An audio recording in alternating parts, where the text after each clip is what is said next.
Okie doke, so I'll pass you over to Sraddhadharani just now for the session. Okay, well, thanks, Kay, and thanks for all the behind the scenes work that you're doing, which means that we've got these opportunities to come together or just hear a bit more about whatever the theme of the day is. So a warm welcome wherever you all are. As I said, I'm in the borders, in the Scottish borders, about an hour southeast of Edinburgh. My name's Sraddhadharani, and I'm one of the people that helps to lead retreats at Dharma usually, but as we know, it's not possible for retreats to be going ahead at this time. In fact, I was supposed to be there this week helping to lead a retreat called Spring Rain on Still Waters. And I always look forward to being at Dharma, but I was really looking forward to this retreat in particular, partly because I was going to be working with Nayaka, which I haven't had the opportunity in terms of co-leading a retreat, and also because of the theme of the retreat. So so the title of the retreat that would have been running now, as I've just said, is Spring Rain on Still Waters, and it was an opportunity just to explore an aspect of the tradition, the Buddhist tradition, which helps us to kind of unpick our experience in a certain sort of way. And I'm really pleased because Nayaka has been making these little videos, sort of 10-minute videos, that basically is going through the kind of main threads of the retreat. The retreat was going to be based around something called the 5 skandhas, which some of you might be familiar with. And so it's like he's doing a skandha a day. You can kind of tune in and just these lovely little kind of clips out in nature, offering a flavour of what we might have been exploring on the retreat. So personally, I've been glad to be able to tune in with them, even though I'm not there to offer the retreat. But when I was asked to do this session, I'm actually standing in for one of our colleagues who's had the virus, as far as we know, and is getting better, but is still very fatigued. So he's resting up, and I'm stepping in just to cover for him, Maitravira, as some of you may know him. Anyway, so I thought, well, what this offers really is an opportunity for me to think about what I might have been offering if I was on the retreat. I have to say that we went into lockdown before the process about what I would have been doing on the retreat had kicked in. So I wasn't really sure, but and then I sort of thought, well, I don't need to think about it because I'm not going to be there. And then this session opportunity arose. So I thought, well, I will, I'll have a little think about what I might offer today that might have tied in with the flavour of the retreat that should have been running this week.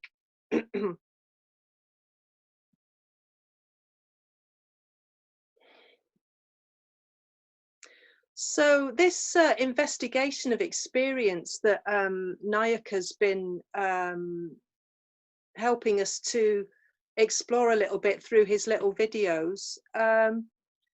He said, I think it was in either today's video or yesterday's, that basically it kind of comes down to mindfulness. It really is a way of, mindfulness is a way of just really being able to take notice of what's actually going on in our experience. And the more kind of, the more we have that capacity, then the more we can really explore these themes like the skandhas. We kind of need the tool of mindfulness to really see more clearly what's going on. but what I'm feeling myself, and I was just saying a little bit about this as we were waiting to begin, is that actually mindfulness, my mindfulness is what I feel is a bit compromised at this time. I am very fortunate where I live, you know. I can get out for walks, you know. So far friends and family are okay, and you know, in a more immediate sense things are all right. But I think there's that kind of deeper consciousness of it not being all right in a global sense. You know, this is the kind of biggest global situation that I've felt impacted by in my lifetime. And in that sense, I feel like my mindfulness isn't as reliable as it might be. And I'm forgetting things, and I'm, you know, I'm just feeling out of sorts and disorientated at times. I'm getting really tired for no good reason. So I, even though you know, I can say that I've got a steady-ish practice, even so, you know, I think we get to kind of well, the Buddha talked about testing things out in the fire of our own experience, and it kind of feels like there is a bit of a fire in our experience at the moment. You know, the heat of this situation has really kind of turned up in a certain sort of way. So that combination of however it's impacting us, and just trying to stay with it, sometimes it's just not so easy. It's just not so easy.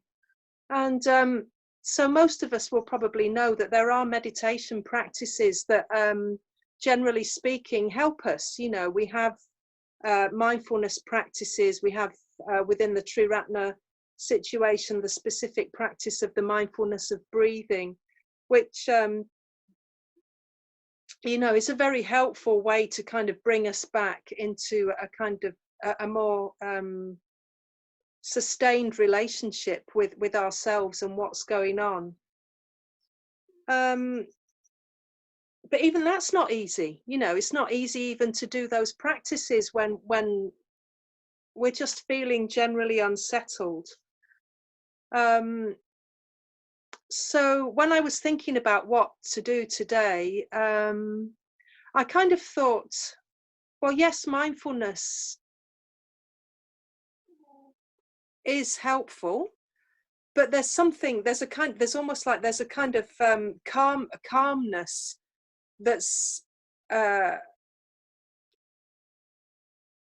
helpful to have in place even before we start thinking about mindfulness, in a way. And so I thought about doing this particular practice of the Stupa Visualization. So the mindfulness of breathing practice is a calming practice. One of its functions is to help us settle down and calm down. But strangely, so is the function of this practice of the Stupa Visualization. But in a way, for me, what helps it be a bit more effective is that it kind of gives the mind something to play with a bit more.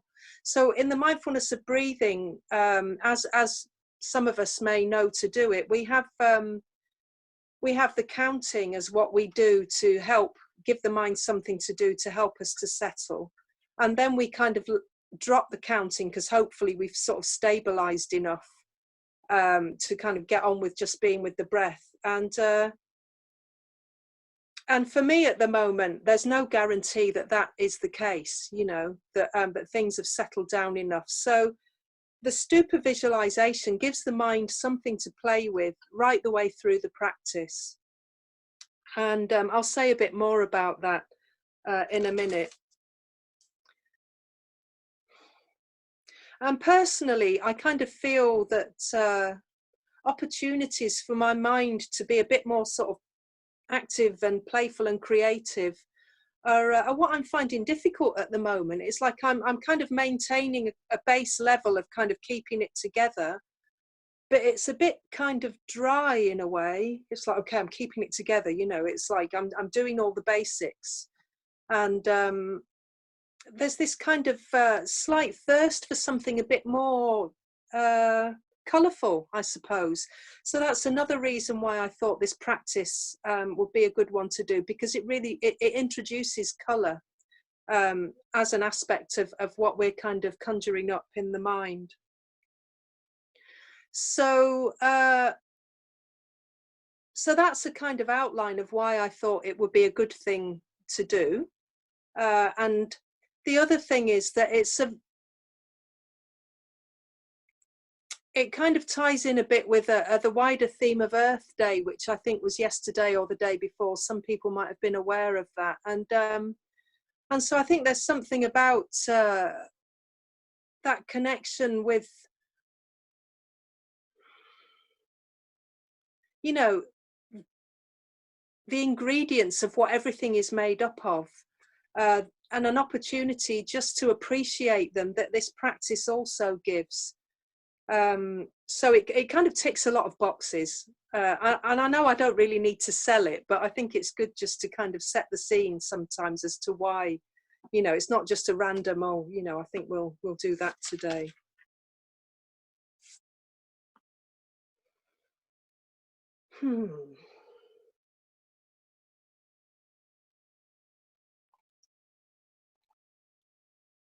So I'm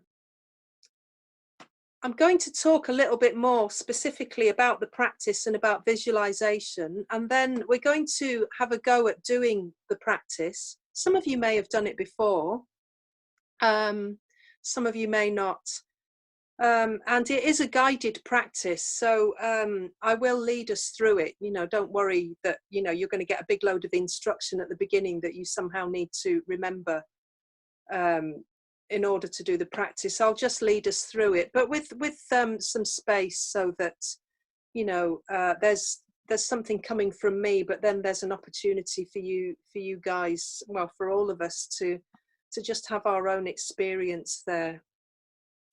And when we've kind of completed the practice, in terms of the structured aspect, I'll just leave a bit of space for us to sit quietly together. I'm not quite sure how long it'll take, but maybe about half an hour or so, and we'll just sit quietly for a little bit. And then I'm going to conclude the session with a reading, with a poem by someone who some of you might know, called Larry Butler, who lives in Edinburgh, and he's also someone who comes to Dharma Kosha and is involved with retreats there. He's also a very lovely poet, and he has written a poem called "The Earth Says." So I'm going to finish the session with that poem. But I'm just going to talk for a little bit longer, so I hope you can bear with me. Just wanted to, because some of us, I mean, there's a breadth of experience here in all kinds of ways. So some of us will be more familiar with what I'm saying than others. So if it's not familiar, hopefully it might be of some interest. And if it is familiar, then for myself, I kind of feel like it's always refreshing to hear what I think I already know again, because it maybe just hearing it in somebody else's words touches something in me, or just to be reminded of things that I'd forgotten about is helpful. So hopefully for all of us there'll be something there.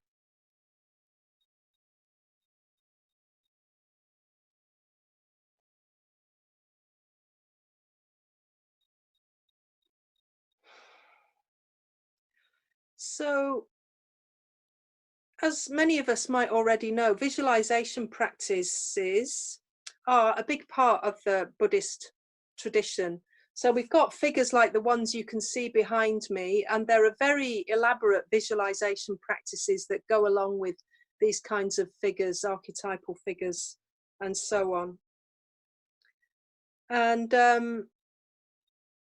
so I've been doing a bit of research just before doing this session, and it seems that the Buddha himself did teach simple forms of visualization practice. Practices like the ones around these figures, I think, developed after the time of the Buddha. But he apparently taught simple meditations that focused on colours and so on as a way of becoming more focused and steady and calm. So the Stupa Visualization, as far as I know, wasn't taught in the time of the Buddha, but it has come from that tradition. And the Stupa Visualization is a representation of what in Buddhism is called the 6 elements. And so most of us are probably familiar with in our understanding that our world is made up of 4 elements: earth, air, fire and water. So in the Buddhist tradition, there are 2 other elements that our experience is made up of, and that is space.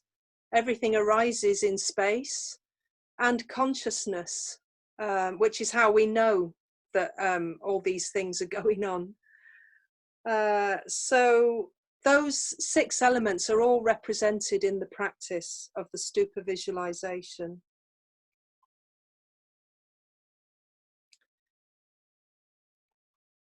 So these 6 elements, as I said in the little introduction that you might have read on the Dharma Kosha info, they're kind of like the building blocks of our world. They're kind of everything we know and how we know it, or what we know it with or through. Because at a certain point, it just all starts getting a bit mysterious, and we kind of, run out of explanations for things. Even scientists run out of explanations for things. So this is what we're kind of exploring through the visualization. And I'll show you an actual picture of what we'll be creating in the practice in a minute. But I also wanted to say that so some of you might have traveled or been to places where there are actual big stupas, big structures, which we understand are called stupas. And so they're not different in a way. They're often, though they might look a bit different, they have all the kind of ingredients of what will be in them in a more stylized form. And just to say that the stupa, as I understand it, actually originated from the time of the Buddha, and actually at the time of his death. It's said that just before he died, he folded up his robe and he placed his bowl, his begging bowl, upside down on his robe. So it created a certain shape of the bowl and the folded robe beneath it. And as far as I understand it, that's the source of the shape of the stupa as we've come to know it at this time, at our time. They became kind of elaborated upon and are used as shrines and as monuments still to this day. There is, in fact, an enormous stupa that exists apparently on the spot where the Buddha was cremated, and it is a very simple one. You can see more clearly that shape of a kind of base and a rounded top, and that's kind of all it is. I think some of the ones that we might encounter in Nepal or Thailand are much more elaborate in places like that, but just in its simplicity, the one on the spot where it said the Buddha was cremated, you do really get a sense of that gesture of the robe and the bowl being what he left behind.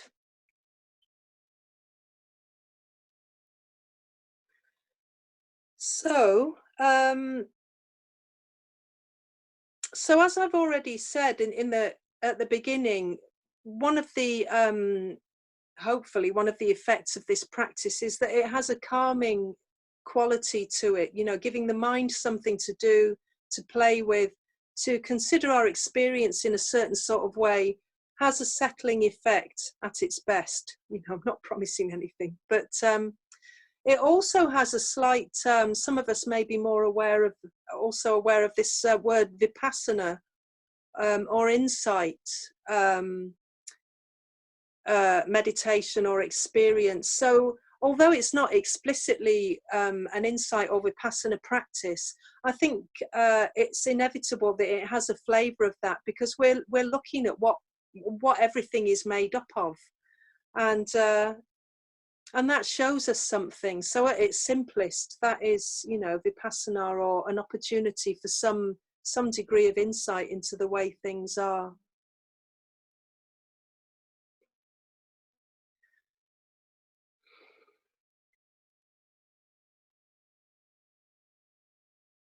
So that's my kind of preamble before we get into the practice. I'm aware that if I was actually in a room with everyone at the moment, I'd be asking if there were any questions, but it's maybe not the best way to go just now. But as Kay said, if there is anything, then please use the chat thingy or the comments afterwards, and either myself or somebody else would be really happy to get back to you if there's anything that you feel you'd like to know more.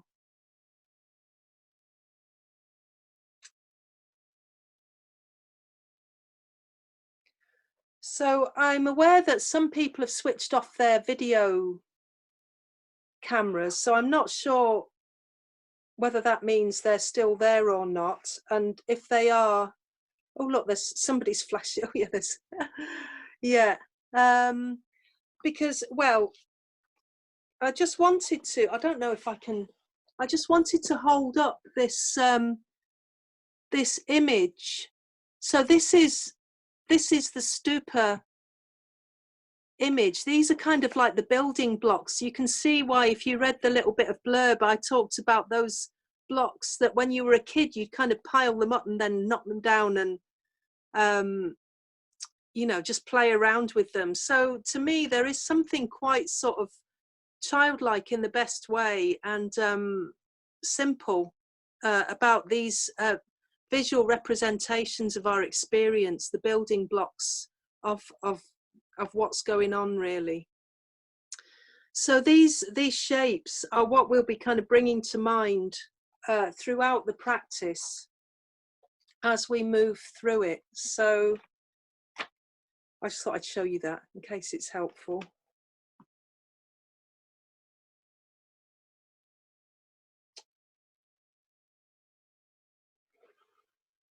So we are going to, oh, somebody said something then, I missed it. What did they say? Chat. Throwball blocks. I don't quite know what they are, but yeah. Yeah, I guess I was thinking of Lego or something like that, or, you know, Duplo, or, you know, those kinds of things that we had, or maybe our siblings had, or our kids have got or had.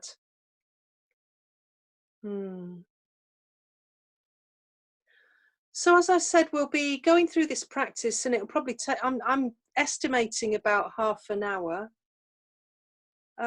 So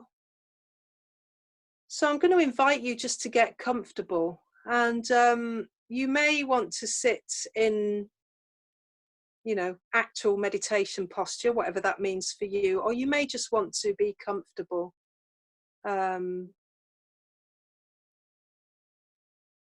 In a chair or lying down or whatever, but just taking a couple of minutes to set yourselves up.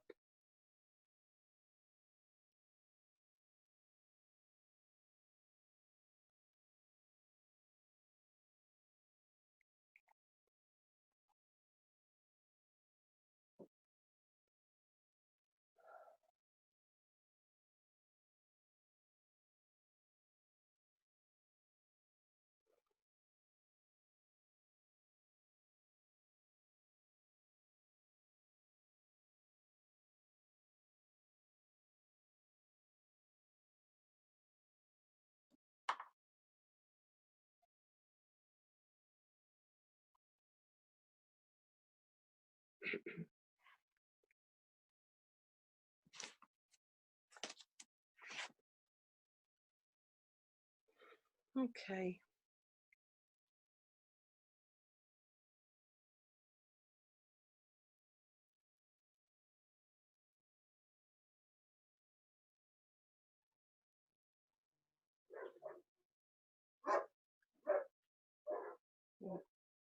If you heard some dogs barking, they're my dogs.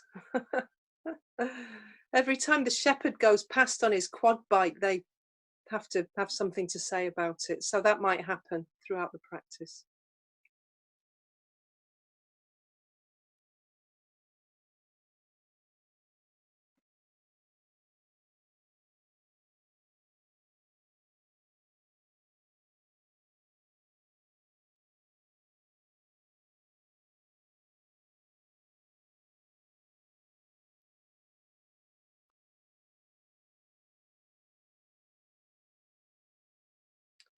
Oh, and I just wanted to say as well before we go into the practice, I think some people, and I include myself in this, have an idea that I'm not very good at these kinds of practices, you know, these more visual practices. But the first thing to say is that even I feel like I can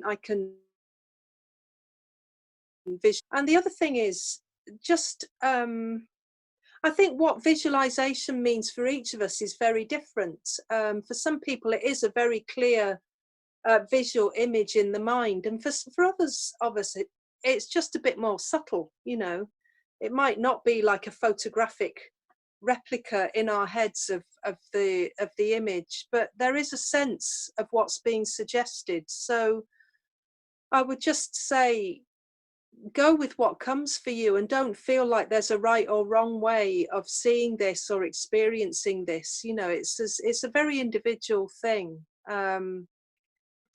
So just let yourself have your own experience. Much concern, especially if you have that feeling for yourself that you're not so good at these kinds of practices.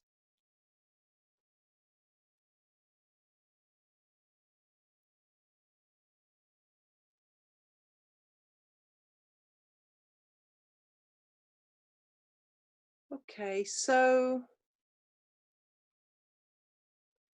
just taking a minute or so to settle down wherever you are, in whatever position you're in.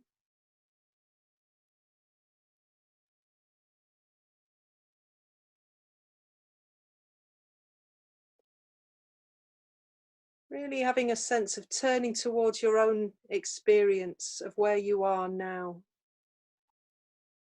So we're all in our spaces.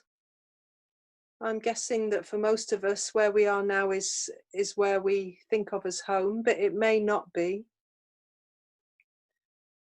Just having a moment to orientate ourselves in the space that we're in.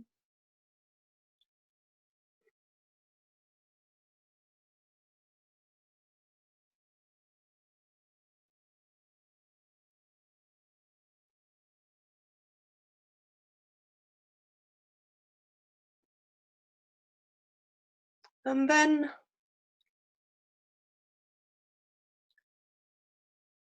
taking some time just to connect with all the sensations of contact in the body that help us to know we're supported for the next little while.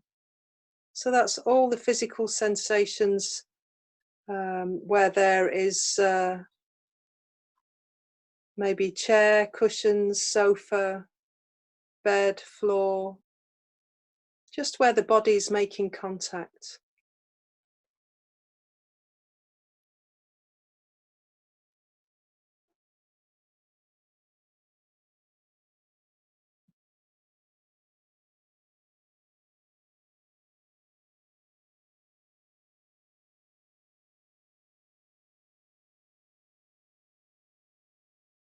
And letting those sensations help us to know that we're supported for the next little while. But there's at least theoretically, an opportunity to relax and let the weight of our bodies be taken up by ultimately by the earth.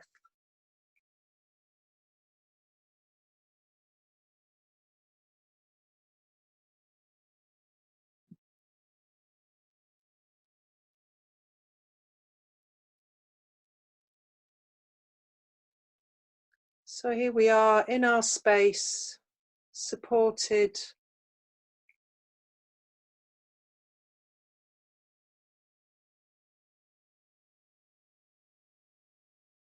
and perhaps with a sense that the space extends beyond the boundary of the building that we're in.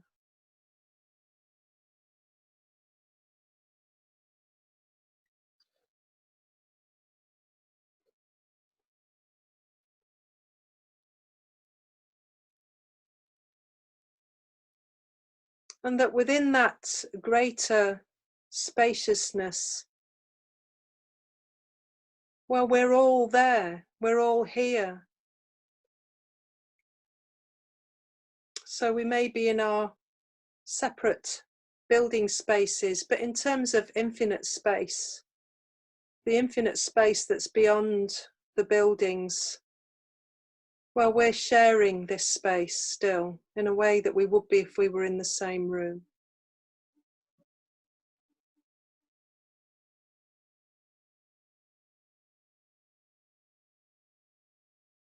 So there's support for us, there's space for us.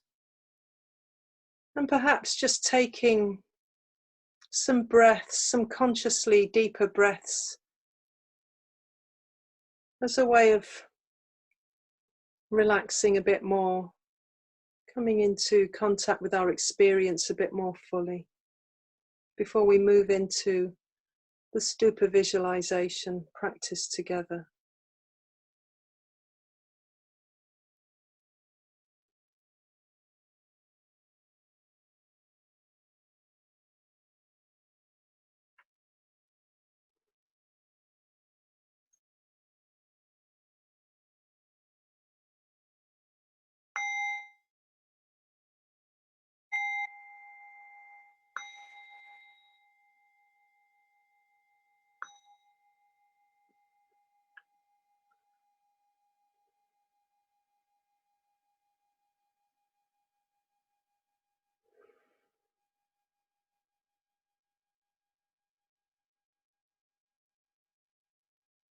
So to begin,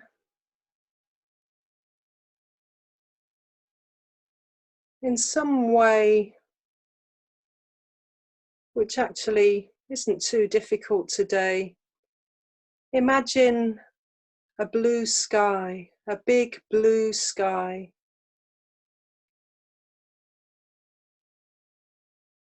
Infinitely blue, stretching in all directions.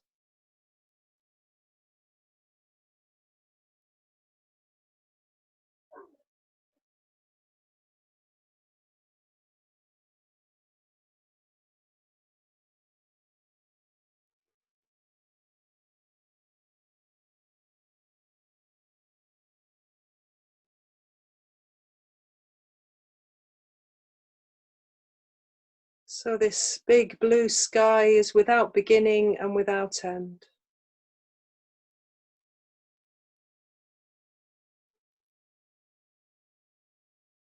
And we are all in the midst of this big blue sky.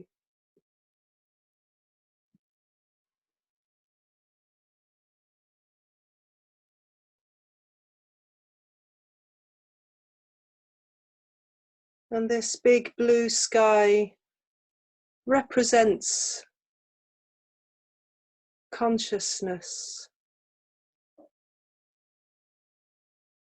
Everything arises,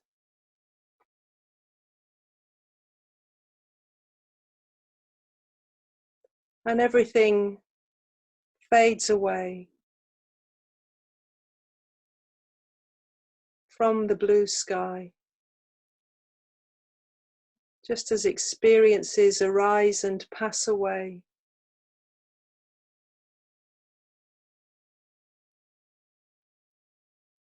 And we are conscious of these experiences arising and passing away.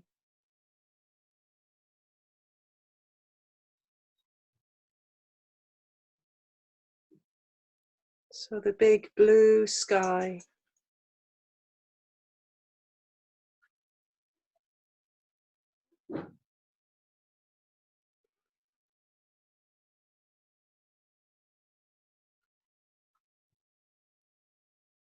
So when you have a sense of this big blue sky,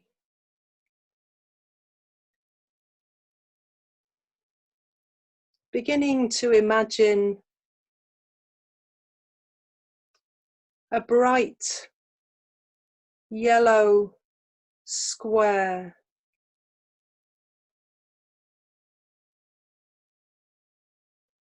or it may be a cube.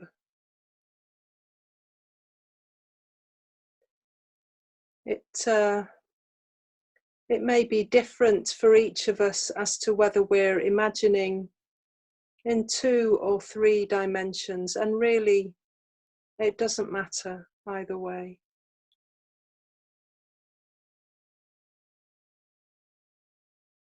So this cube or square,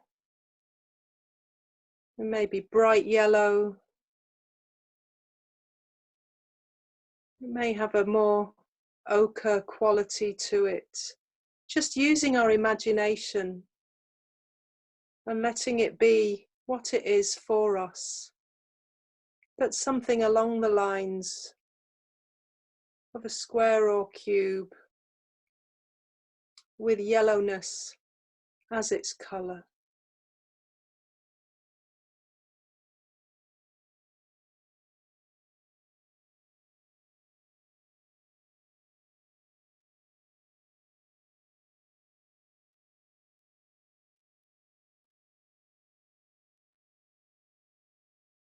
And this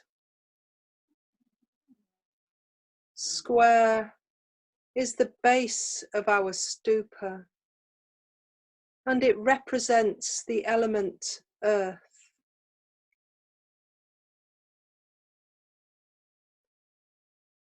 So earth with its qualities of solidity, stability,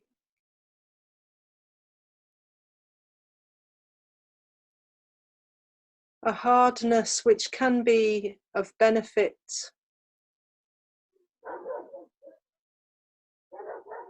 but can also sometimes be an impediment to movement.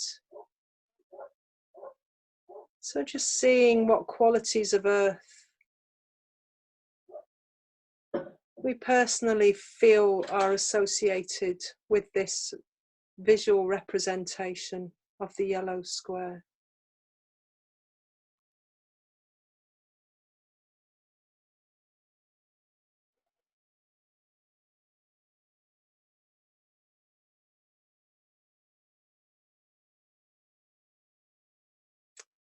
And then when we're ready, next imagining a pure white globe or disc. So a circle shape in 2 or 3 dimensions. So this is resting on top of the square or cube beneath it.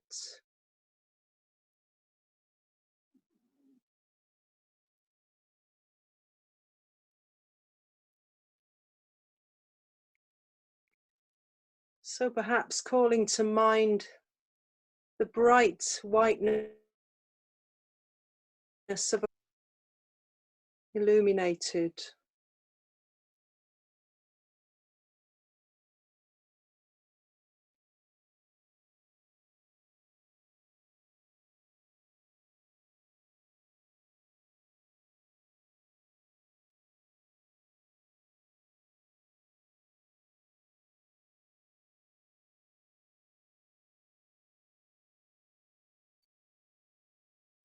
And this shape, the circle shape or globe or disc, represents the element of water. So qualities of fluidity, of liquid, a capacity to be very calm or very turbulent if we think about a calm sea or a stormy ocean. So these elements of earth and water, very apparent in our day-to-day experience and represented here by these shapes of the stupa.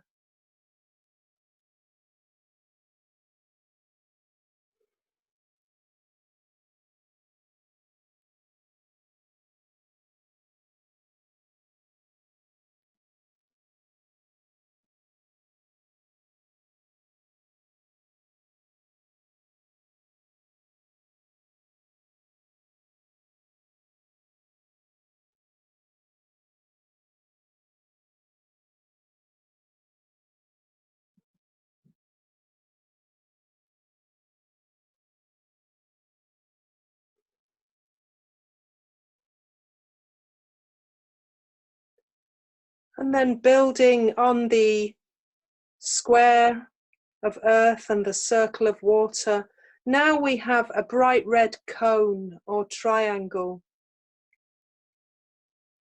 balanced on top of the sphere of water. And this represents the element of fire.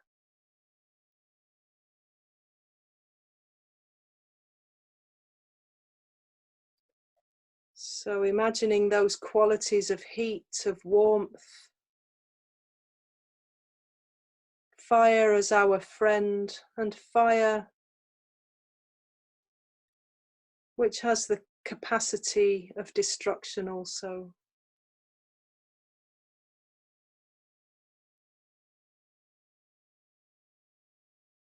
So the stupa beginning to take shape.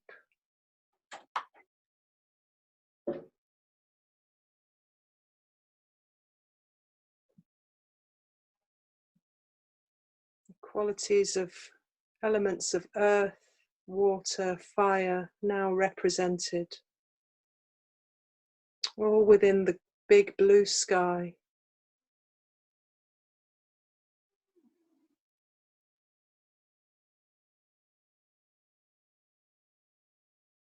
Yellow square of earth, white disk of water, and the red cone of fire.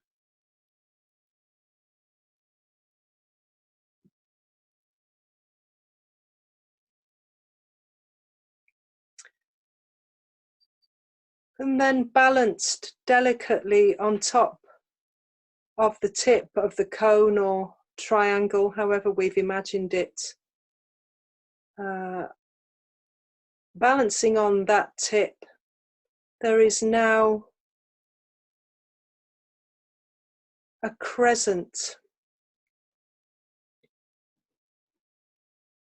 on its side, so a crescent or a kind of saucer shape.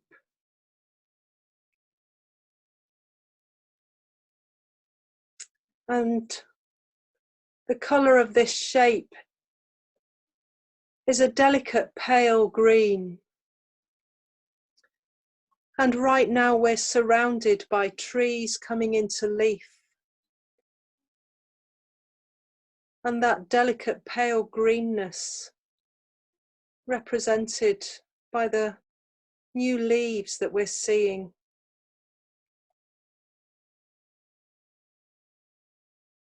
Fresh new growth.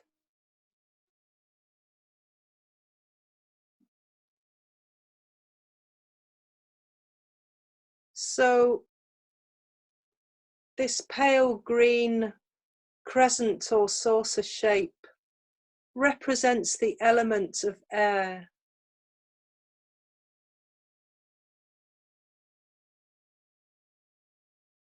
And of course we have a very direct experience of air through the breath, literally breathing it in and breathing it out.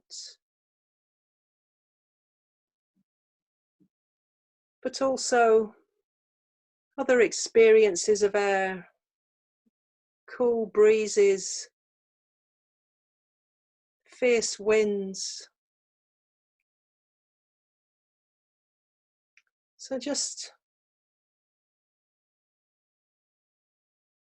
letting our imagination play with the shape and the elemental quality of this stage of the practice as we build our stupa together. Yellow square of earth, white disc of water, the red cone of fire, and now the green crescent of air.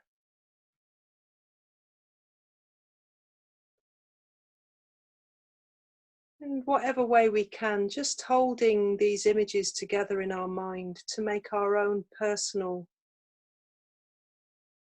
image of the stupa in our imagination.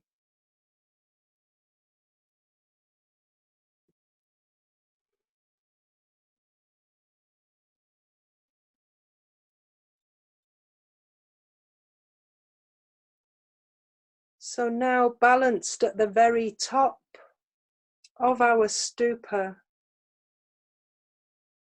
balanced on top of the crescent or saucer shape of the air element, that delicate green. Balanced on top of this is an iridescent jewel or drop. So I imagine something like a drop of rain with a rainbow reflected in it, iridescent.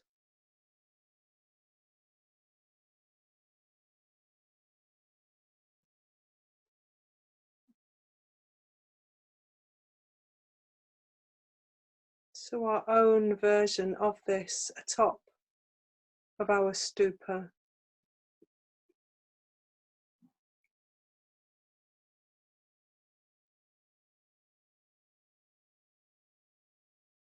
And this scintillating rainbow shimmering drop represents space.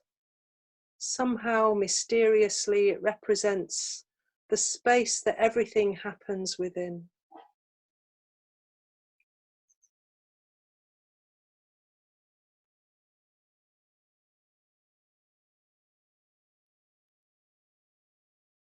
So just taking some moments now to appreciate the full structure of our stupa in our imagination. The yellow block of earth, the white disc of water, the red cone of fire,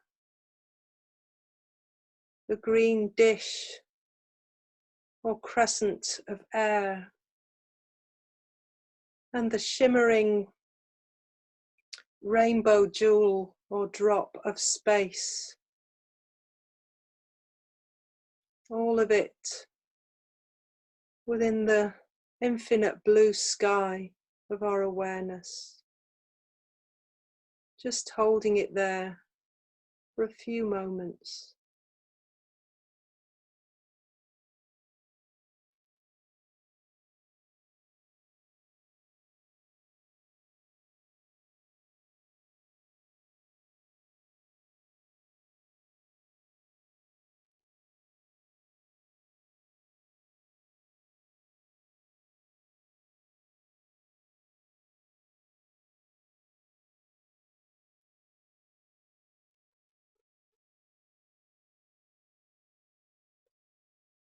So now, in our imagination, slowly the stupa begins to dissolve from the top down. So the shimmering rainbow jewel or drop of space dissolves into the green crescent of air.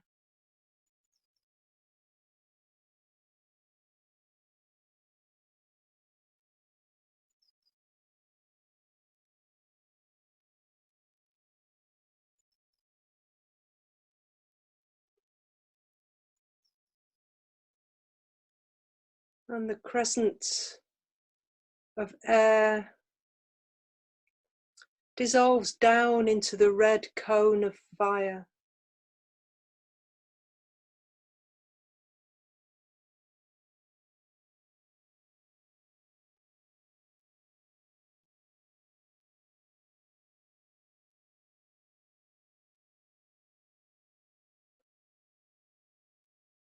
The red cone of fire dissolves down into the white sphere or disk of water.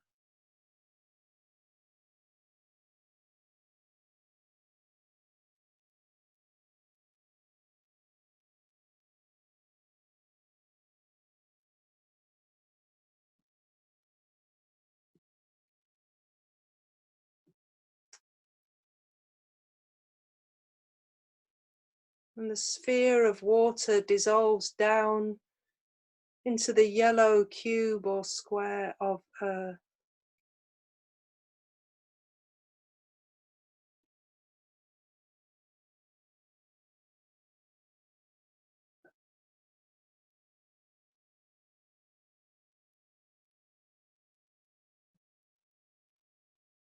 And the yellow cube or square of earth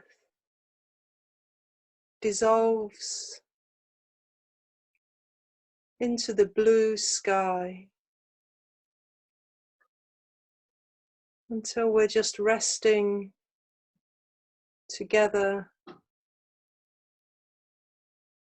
in our imagination in the blue sky.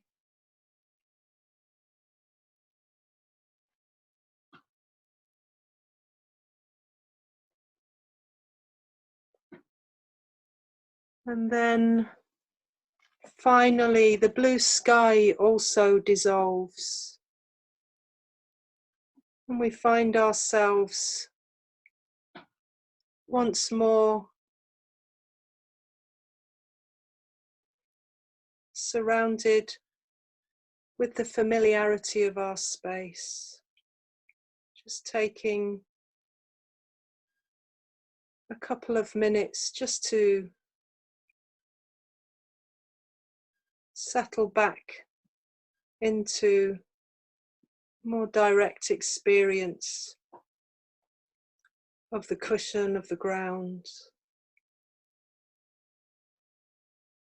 And an opportunity just to let the practice settle within us.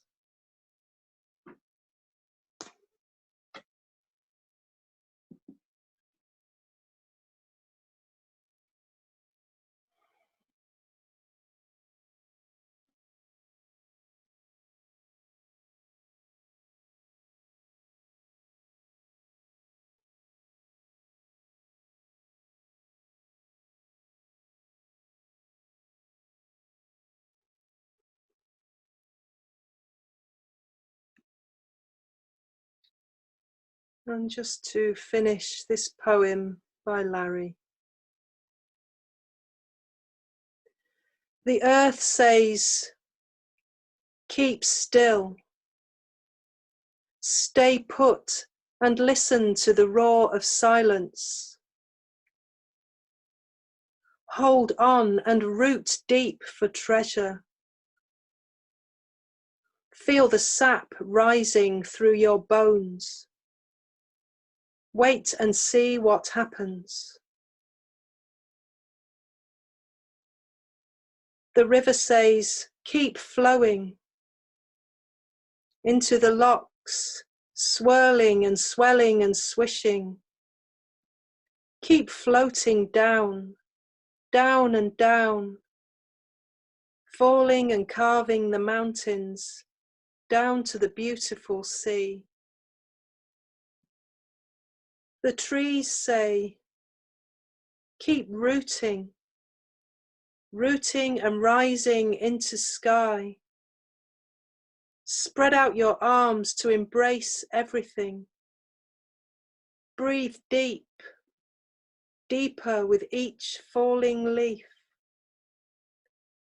Gather fruit and nuts for winter. The sky says, keep looking, Sniff the air and notice the small changes moment by moment, breath by breath. Watching your thoughts float by. The birds say, keep singing, sing from your heart, fly from branch to branch.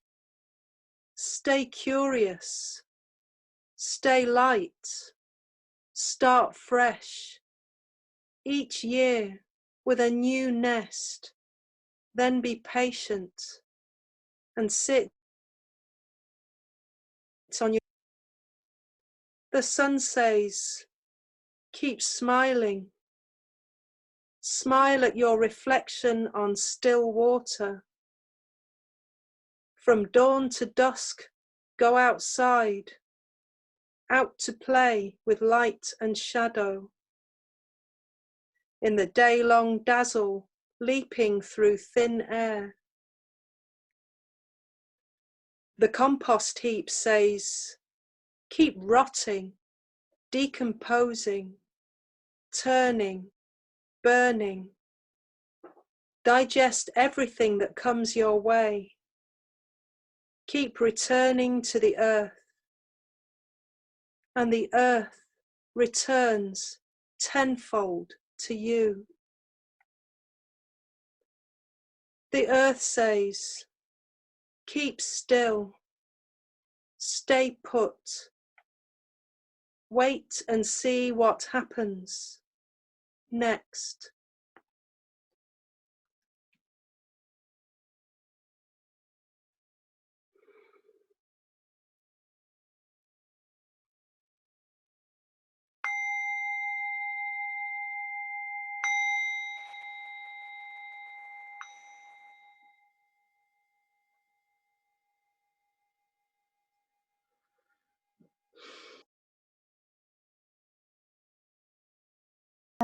Hi everyone, I can see everyone. So I just want to thank everyone, and thank you so much, Sraddhadharani. That was really beautiful. And I just want to say, yeah, thanks for joining us at Dharma. It's been really lovely to have you all here. It feels like you are here when you're on the screen. And to say that the online program is running every week. We've got new sessions on every week, different varieties of sessions as well. And just to say that the program is completely free, but if you're able and willing to make any donations to Dharma, then please do. Everything is appreciated massively during these difficult times. So all the details are on our website or the links that are in social media, and we'll be posting this video as well on YouTube. I really hope you can edit out the phone ringing. I'm really sorry about that. I didn't think to unplug it. That's okay. We can edit that out. Yeah, sorry about that if it disturbed anyone. I did put it on mute when I got my wits together, so hopefully it wasn't too much of a disturbance.